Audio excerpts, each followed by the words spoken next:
Friends, welcome to my channel. आज आपण बघणार आहोत बोरनांमध्ये मुलांसाठी यूज होणारे हलव्याचे दागिने। त्यामध्ये आज आपण सेपरेट मुलींसाठी जे लहान मुलींसाठी बोरनांमध्ये जे यूज करतात, त्यामध्ये बिंदी असेल, लहान मुलांसाठी बिंदी कॅरी करता येत नाही, परत कानातलं असेल कॅरी करता येत नाही, त्यासाठी आपण लहान मुलींसाठी जे बिंदी आणि कानातले जे बोरणांसाठी हलव्याचे दागिने करणार आहोत।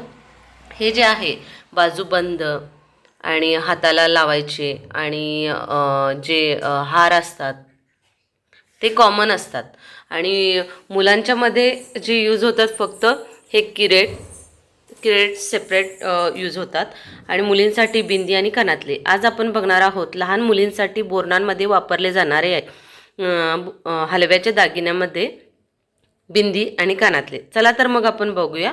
त्यासाठी आपल्याला लागणार होते हे तिळगुळ आहेत आणि ऑब्वियसली जर याच्या आधीचा जर माझा व्हिडिओ बघितला असाल तर त्यामध्ये आपण यूज केलेले ते सुवासनेसाठी झुमके तयार केलेले आपण हलव्याचे सेम असेच 2 घंटे घेतलेले आहेत आणि ते आता ह्याचा यूज करून आपण लहान मुलींसाठी कानातले तयार करणार आहोत।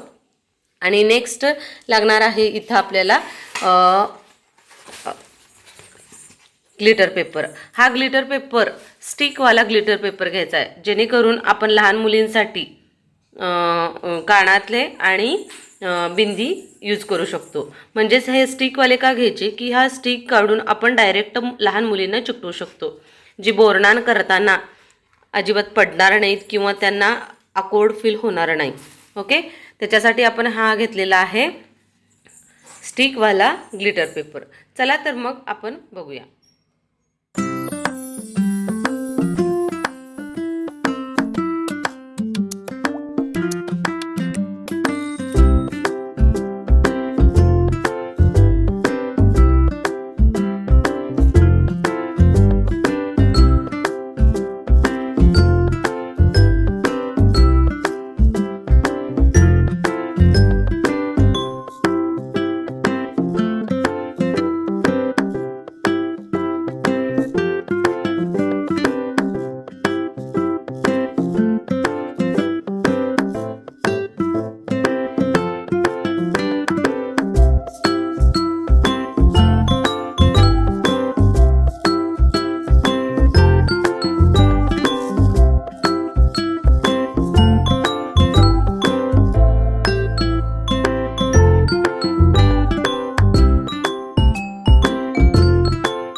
मुलांच्यामध्ये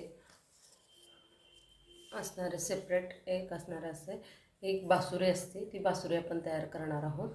ऑलरेडी आपण हे तयार केलेलं आहे, हे मुलांच्यामध्ये सेपरेट असतं तसं हे तयार केलेलं आहे आणि बाकीचे सगळे कॉमन असतात। आता आपण बासुरी तयार करणार आहोत। इथं मी घेतलेले आहे कॅडबीसाठी यूज होते किंवा ज्यूस पिण्यासाठी जे आपण स्ट्रॉ असतो तो स्ट्रॉ घेतलेला आहे मी। ऑलरेडी तो दिसायला खूप सुंदर आहे, त्याच्यात आपण आता डेकोरेशन करणार आहोत। चला तर मग आपण बघूया।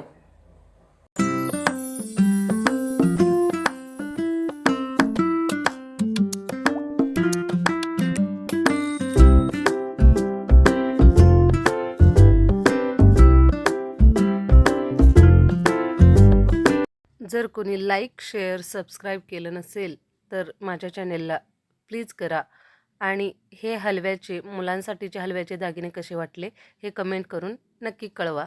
थँक्यू।